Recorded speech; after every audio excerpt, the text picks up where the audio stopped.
En un picnic familiar, mi madre llevó a mi hija a dar un paseo, y luego regresó sin ella. Cuando entré en pánico, mi hermana dijo, «Está bien, necesitábamos un respiro de sus quejidos». Mi madre añadió, «La consientes demasiado, esto es una lección». Resulta que la dejaron sola en un parque infantil a 3 kilómetros de distancia con 32 grados de calor. No grité. Simplemente tomé una decisión. Una llamada telefónica arruinó sus vidas. Casi explotó cuando mi madre me miró a los ojos y dijo que dejaron a Lily en el parque para enseñarle una lección. Cerré el puño con tanta fuerza que podía sentir mis uñas clavándose en las palmas. Mi visión se estrechó, mi corazón latía tan fuerte que sentía que resonaba en mi cráneo. Cada instinto que tenía gritaba que hiciera algo, gritar, romper algo, agarrar las llaves y salir a toda velocidad del camino de entrada. Pero no lo hice. He aprendido a lo largo de los años que mi rabia no asusta a la gente como mi madre. La alimenta. Ella vive en esa tormenta. Ella sabe cómo retorcerla, redirigirla, hacer que parezca que tú eres la inestable. Así que me la tragué a duras penas, e hice lo único que ella nunca espera de mí, escuché. Necesitábamos un respiro, dijo. Estaba gritando, llorando, no se calmaba. Ava ni siquiera fingió estar arrepentida. Deberías haberla visto pataleando, gritando. Le dijimos que parara, no lo hizo, así que nos fuimos. ¿La dejasteis?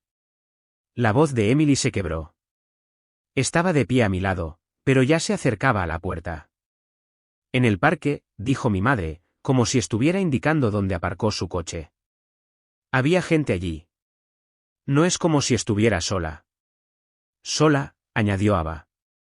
Por un ratito. Necesitaba refrescarse. La dejas que te manipule. No es saludable. Me costó todo lo que tenía no gritar. No habíamos planeado volver a casa hasta más tarde esa tarde. Se suponía que era un viaje corto de fin de semana, solo nosotras dos, el primero desde que nació Lily. Ni siquiera estuvimos fuera 48 horas. Mi madre prácticamente nos echó por la puerta.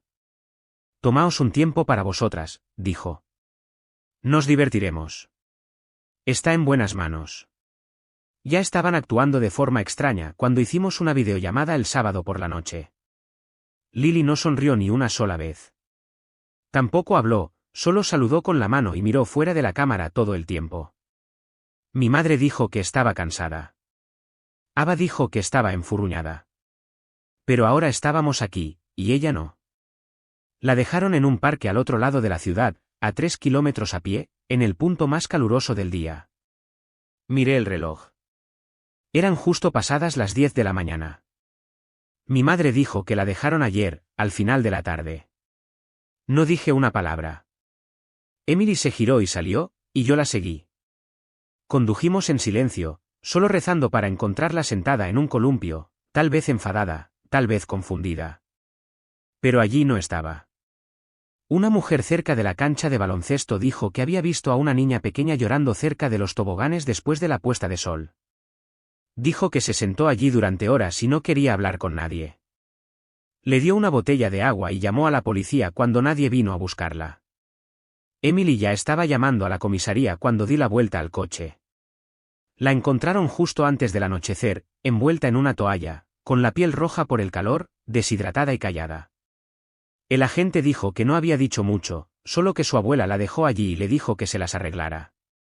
Cuando entramos en la comisaría, Lily corrió hacia nosotras. No dijo nada, solo se enterró en los brazos de Emily y se aferró como si pensara que nosotras también podríamos desaparecer. El agente preguntó si queríamos presentar cargos. Dije, no, todavía no. La trajimos a casa. No habló en el camino, no hizo preguntas, solo miró por la ventana, parpadeando lentamente como si no hubiera dormido en toda la noche. Entré en la casa y las vi sentadas allí. Ava mirando su teléfono, mi madre viendo las noticias, con una taza de café en la mano, como si fuera cualquier otro domingo. No preguntaron por Lily. No se disculparon. Mi madre me miró y dijo, espero que te des cuenta de que por eso es como es. No puedes protegerla para siempre. Ese fue el momento en que supe que algo en mí había cambiado. Les dije que se fueran. Se rieron. Ava realmente se rió. Esta también es nuestra casa, dijo. No, no lo era. La hipoteca estaba a mi nombre. Las dejé quedar después de que su acuerdo de condominio fracasara, principalmente por culpa. Pensé que tal vez le daría a Lily la oportunidad de relacionarse con sus abuelos. Ese fue mi error. No grité. No discutí. Llamé al cerrajero, luego hice otra llamada, una que había estado posponiendo durante años. Un contacto tranquilo que esperaba no tener que usar nunca. Era hora de tirar de un hilo que sabía que desharía todo porque esto no se trataba de disciplina, se trataba de crueldad, y no iba a dejarlo pasar. La llamada que hice no fue a la policía. Fue a alguien con quien solía trabajar antes de empezar mi propio negocio, un tipo llamado Rick que ahora se encarga de las investigaciones de cumplimiento para las residencias asistidas. Le dije que tenía algo que podría interesarle. No di nombres al principio, solo una historia. Una anciana con un historial de comportamiento cuestionable había sido considerada para un puesto de cuidadora a través del programa para personas mayores de la comunidad. Le conté lo que pasó con Lily, no emocionalmente, solo los hechos. Lee no necesitó mucha convicción. Dijo que lo investigaría. No necesitaba la ley, todavía no. Solo necesitaba que el sistema empezara a fijarse en ella. Para el lunes por la mañana, mis padres se habían ido. Cambié las cerraduras mientras estaban en el supermercado. Cuando volvieron, sus cosas estaban en cajas en el porche. Mi madre golpeó la puerta durante 20 minutos. No respondí. Amenazó con llamar a la policía. Le dije que adelante. Ya había presentado una declaración en la comisaría y tenía imágenes de vídeo de la cámara del timbre mostrando que admitía lo que habían hecho. Después de eso dejó de gritar. Lily permaneció callada la mayor parte de ese día. Emily se sentó con ella en el sofá mientras yo contactaba con la orientadora escolar. Le dije que Lily se tomaría la semana libre. No di detalles, solo dije que había habido un problema familiar. Lo entendieron. Siempre les había gustado. Para el martes, empezaron las llamadas. Mi madre llamó 6 veces, dejó un mensaje de voz, dijo que estaba lista para hablar. Ava me envió un mensaje de texto una vez, una sola frase: te has pasado de la raya. Eso me hizo reír. Pensaban que todavía tenían el control, que esta era solo una de esas peleas que se desvanecerían, que yo volvería en unos días con la cola entre las piernas, disculpándome, porque así era como solía ser siempre. Pero esta vez era diferente. Esta vez, tenía una lista. Primer elemento, el trabajo de Ava.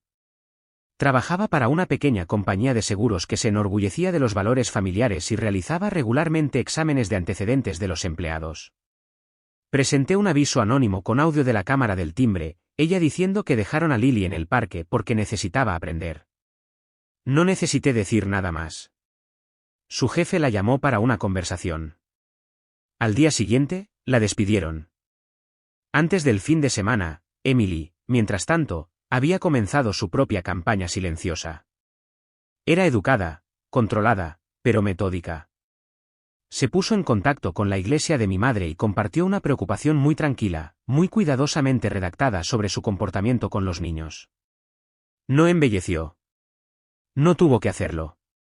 Para el viernes, mi madre había sido animada a tomarse un descanso de todas las actividades de voluntariado.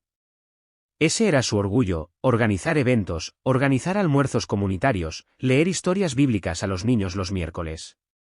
Desaparecido. Todavía no se habían disculpado, ni una sola vez, y Lily todavía no nos había contado lo que pasó en las horas que estuvo sola. Ahora dormía en nuestra habitación, se negaba a quedarse sola en cualquier habitación con la puerta cerrada. La orientadora escolar dijo que le diéramos tiempo, así que lo hicimos. Pero yo no estaba esperando. Tenía más planes. Lo peor aún estaba por llegar. Al final de la semana, mi teléfono estaba lleno de mensajes sin responder. Al principio, era mi madre, firme, fría, tratando de reafirmar el control: esto ha ido demasiado lejos. Estás siendo infantil. Hicimos lo que era necesario. Luego vino Ava, que se inclinó directamente hacia la culpa: no puedo creer que estés haciendo esto a tu propia familia. Estás dejando que tu esposa controle todo ahora. Y el que casi me hizo reír: estás arruinando nuestras vidas por una rabieta. Luego el tono cambió. Para el miércoles, los mensajes estaban llenos de pánico. Por favor, llámanos. ¿Dónde están nuestras cosas? Nos están acosando. Mi madre dijo que su iglesia la había suspendido temporalmente de todas las actividades y que alguien había publicado chismes maliciosos sobre ella en línea. No se dio cuenta de que había sido Emily, y todavía no había visto nada.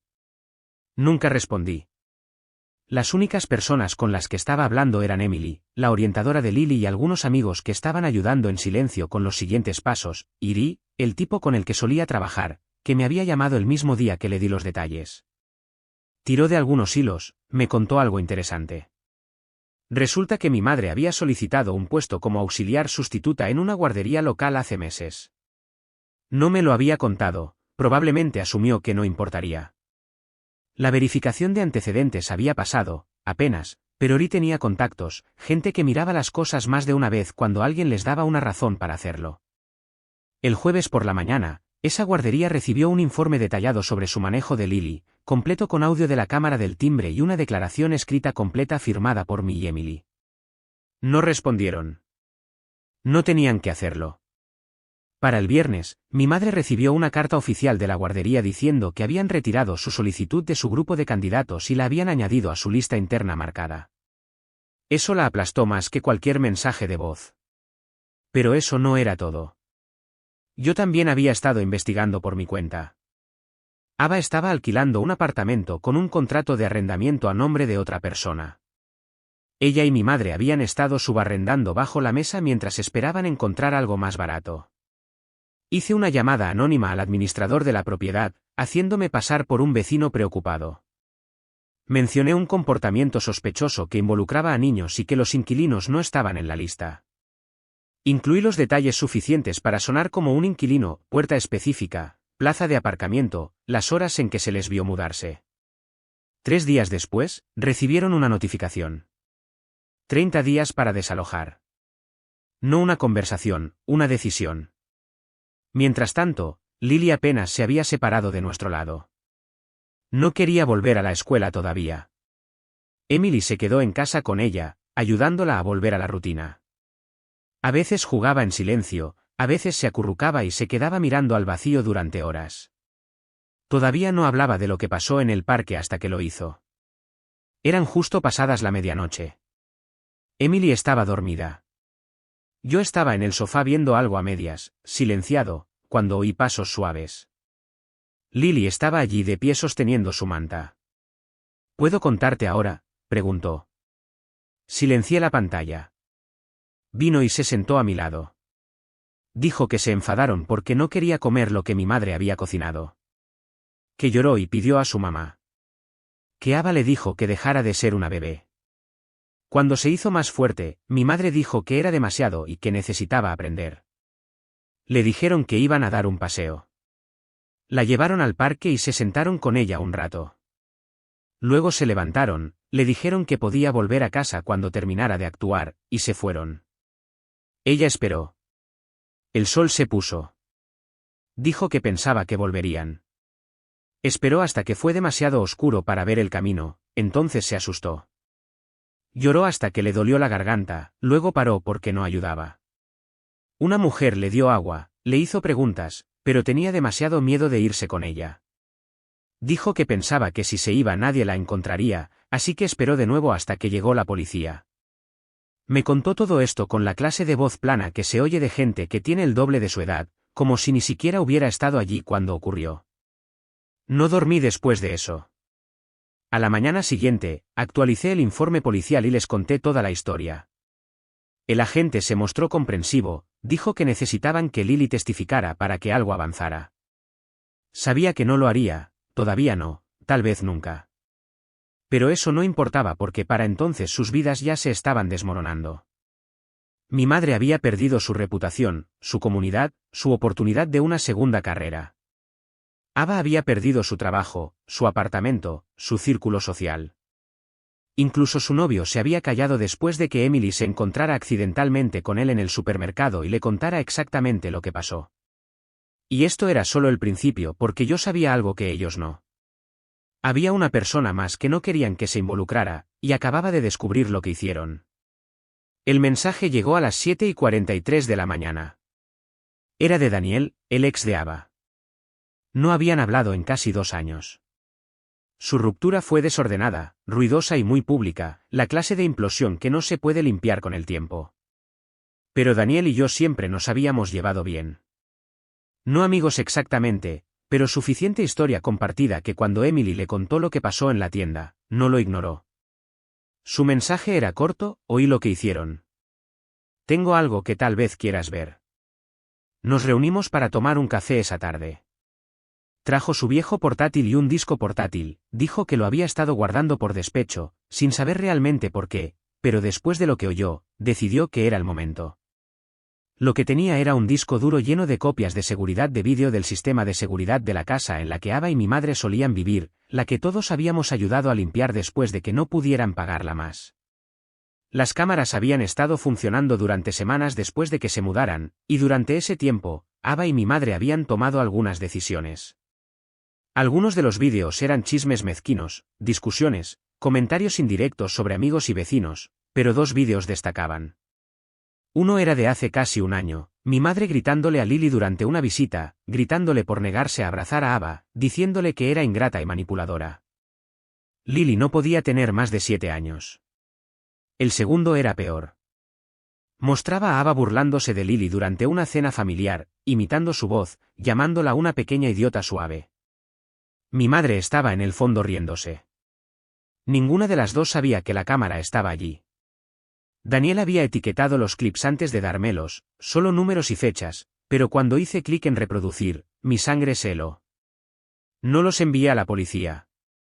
Se los envié al antiguo jefe de Ava, el que ya la había despedido. Sabía que había guardado copias de su archivo de recursos humanos, y sabía que todavía tenía influencia en la industria. Luego se los envié a la administración de la iglesia con la que mi madre solía trabajar, solo un enlace anónimo, sin mensaje, sin explicación. Que saquen sus propias conclusiones. También publiqué un clip, el más suave, en un foro de crianza en el que mi madre era activa, bajo un nombre diferente, un vídeo de ella reprendiendo a Lily por llorar después de un rasguño en la rodilla. No la golpeó. No gritó, pero fue suficiente. Su cuenta fue eliminada en 1 hora. Esa noche, finalmente la llamé. Contestó al primer timbre. Hola, ¿tienes 1 hora?, dije, para volver a llamarme y disculparte con Lily, con Emily, por lo que hiciste. ¿Una oportunidad? Hubo silencio. Luego colgó. No volvió a llamar. 2 días después, Ava volvió a enviar un mensaje de texto. Esta vez no era rabia ni culpa, era pánico. Tienes que parar, por favor. Nos están siguiendo. Perdí mi segunda entrevista. Alguien les envió ese vídeo. Lo sabían todo. No las estaban siguiendo, pero las estaban observando en la forma en que una reputación se disuelve en tiempo real, como tinta y agua. La palabra se extiende. Los ojos se mueven. La confianza se erosiona. Sus nombres estaban siendo eliminados silenciosamente de las listas, sus mensajes se dejaban sin leer. La misma comunidad que solía comer de sus manos ahora las evitaba en los pasillos de los supermercados. Y Lily, ella estaba mejorando. Todavía no le gustaba estar sola, pero se reía más, empezó a dibujar de nuevo, dormía toda la noche. Empezó a pedir ver a sus amigas, ir a la biblioteca, caminar con nosotras por el barrio. Lentamente, el miedo estaba aflojando su agarre. Pero el mío no lo estaba porque todavía me quedaba una carta. Ava y mi madre pensaban que las estaba castigando por una cosa. No sabían que me había enterado de la otra. No dormí después de ver el vídeo, ni el que tenía los gritos ni el que tenía las burlas. Podía racionalizarlos, atribuirlos a la crueldad y la arrogancia, claro, pero no a la sorpresa. Eran quienes siempre fueron. Fue el tercer clip que Daniel me envió el que me mantuvo despierta. Ava estaba al teléfono caminando de un lado a otro. Esto fue hace 1 año y medio. Estaba hablando con alguien sobre dinero. Mencionó una cuenta, la cuenta de mi padre. Falleció hace 4 años, dejó una pequeña herencia que se suponía que iba a ir a un fondo universitario para Lily. Mi madre había sido la encargada de crearla en ese momento. Confiaba en ella, pero en el vídeo, Ava dijo algo que me revolvió el estómago: todavía piensa que la cuenta existe. Simplemente la cambiamos. Nunca se dará cuenta. No es como si revisaran los estados de cuenta. Es demasiado blando. Vi ese clip 3 veces antes de creerlo. Luego fui al banco. La cuenta se cerró hace 2 años.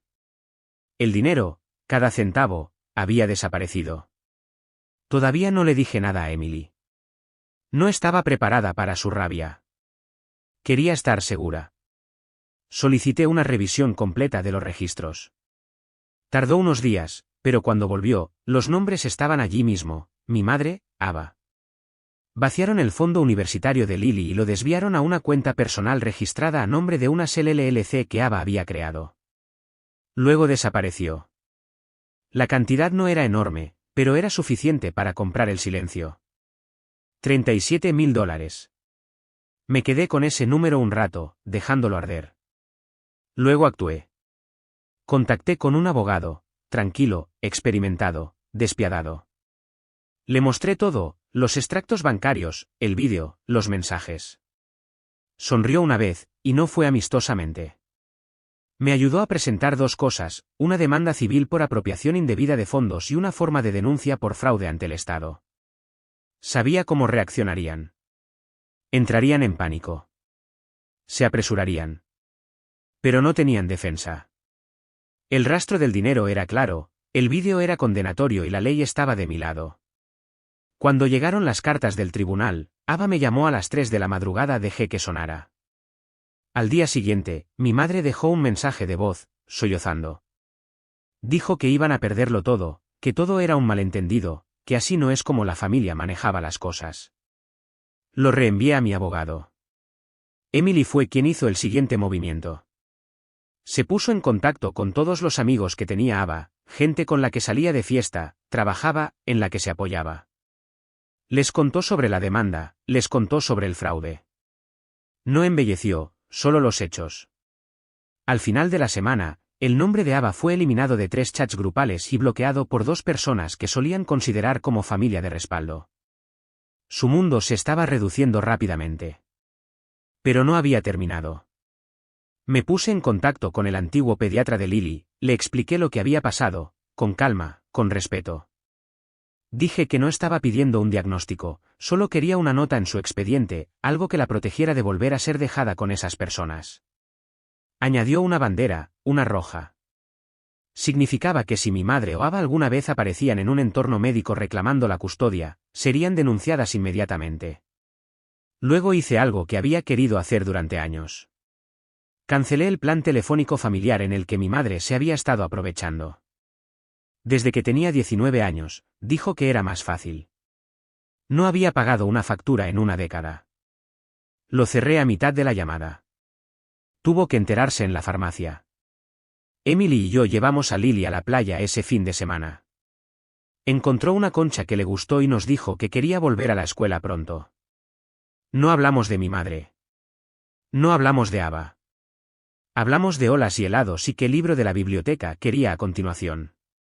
Era la primera vez que Lily sonreía en todo el día sin dudarlo. Y mientras jugaba en la arena, revisé mi teléfono. Otro mensaje de voz de Ava. Este era diferente: no ira, no pánico, solo una frase: sabemos lo que estás haciendo, y va a volver a ti. Ese fue el momento en que supe que estaban realmente asustadas porque por primera vez en sus vidas no les quedaban cartas para jugar. No di un golpe final. No necesitaba hacerlo. Para entonces ya estaban abajo, financieramente inestables, socialmente borradas, aferrándose a restos de relevancia en una ciudad que las echaba en silencio. La gente con la que solían chismear, apoyarse, llamar cuando necesitaban un favor, todos se habían ido. Ya nadie contestaba. Dejé que el silencio hiciera el resto del trabajo, y luego cerré la puerta yo misma. Envié 2 cartas, escritas a mano, una a mi madre, una a Ava. Sin remitente, sin bombo, solo un mensaje que nunca olvidarían porque era lo último que recibirían de mí. Esto no era venganza. Esto era corrección. Fuiste advertida, se te dieron oportunidades, fuiste protegida, Y aún así dañaste a una niña, a mi niña. No hay perdón. No hay contacto. A partir de ahora, no nos conocemos. Dejé las cartas en un buzón público fuera de la escuela de Lily donde esperaba con Emily todas las mañanas. Se sentía bien. Los días siguientes fueron tranquilos, casi demasiado tranquilos. Lily se adaptó más rápido de lo que esperábamos. La escuela ayudó. Su orientadora ayudó. Muffin ayudó. Ese pequeño chucho con dientes torcidos y energía extraña se convirtió en su sombra. Empezó a hablar más, a reír sin inmutarse. Una noche incluso sacó un dibujo que había hecho de nuestra familia. Éramos solo nosotras tres, nadie más. Emily lloró cuando Lily no estaba mirando. Yo no. Ya lo había llorado todo. Dejamos de tener noticias de Ava después de que llegara y se fuera la fecha del juicio. Sin respuesta, sin defensa. Nuestro abogado impulsó una sentencia en rebeldía. Técnicamente, ahora nos debían una restitución. Nunca se pagará, pero ese no era el punto. El punto era que existía en el papel, legalmente vinculante, para siempre. El nombre de su falsa LLC fue disuelto. Mi madre perdió su coche, embargado después de que no pudiera hacer los pagos. El centro comunitario en el que solía ser voluntaria finalmente la sacó de la junta después de que alguien enviara esos viejos vídeos al contacto de servicios familiares de la ciudad. El nombre de Ava se pasó silenciosamente en los círculos de contratación con una bandera roja al lado. Nadie la tocaría ahora. Sabía todo esto porque observaba, no porque quisiera regodearme, sino porque quería asegurarme de que estaba hecho. Y entonces lo estuvo. O al menos eso pensaba. 2 semanas después, recibí un mensaje de texto de un número que no reconocí. No puedes hacer esto y simplemente irte. Sin nombre, sin puntuación, solo eso. Bloqueé el número, borré el mensaje, me dije que no importaba. Se habían quedado sin movimientos. No les quedaba nada. Pero unos días después, recibí una llamada de Eri. Dijo que alguien había presentado una solicitud de la Ley de Libertad de Información con respecto a la denuncia por fraude. No la prensa, no un abogado, alguien anónimo. El archivo estaría fuertemente redactado, pero el hecho de que lo presentaran en absoluto. Alguien todavía estaba cavando. Podrían ser ellos, dijo Eri, o alguien cercano. Tal vez alguien lo supiera. Solo mantén los ojos abiertos. No se lo dije a Emily. Simplemente pintamos la habitación de Lily del color que ella eligió. Finalmente nos sentíamos como una familia completa de nuevo. No quería envenenar ese momento. Así que puse los documentos judiciales en una caja ignífuga. Guardé los vídeos en un disco separado escondido dentro de una carpeta con la que nadie se tropezaría. Imprimí todo, mensajes de texto, mensajes de voz, correos electrónicos y lo guardé todo en un cajón de mi oficina, no porque pensara que lo necesitábamos de nuevo, sino porque los conozco. No vuelven con disculpas. Vuelven con planes. Esperan hasta que dejas de mirar por encima del hombro, hasta que crees que es seguro exhalar, y luego prueban la valla de nuevo. Pero esta vez, si alguna vez vuelven, no habrá advertencias. No habrá cartas. No habrá un lento deshacer, solo un final definitivo, y no lo verán venir. Por supuesto, aquí hay algunas frases más para extender sin problemas el final y profundizar la atmósfera de finalidad con solo un toque de inquietud. A veces, a altas horas de la noche, me encontraba revisando las cámaras de seguridad aunque sabía que nadie vendría, solo por costumbre ahora. Emily me pilló una vez y no dijo nada. Simplemente vino y se sentó a mi lado hasta que lo apagué. Ambas sabíamos que la guerra había terminado, pero de vez en cuando oía un coche pararse un segundo demasiado cerca de nuestro camino de entrada, y me preguntaba.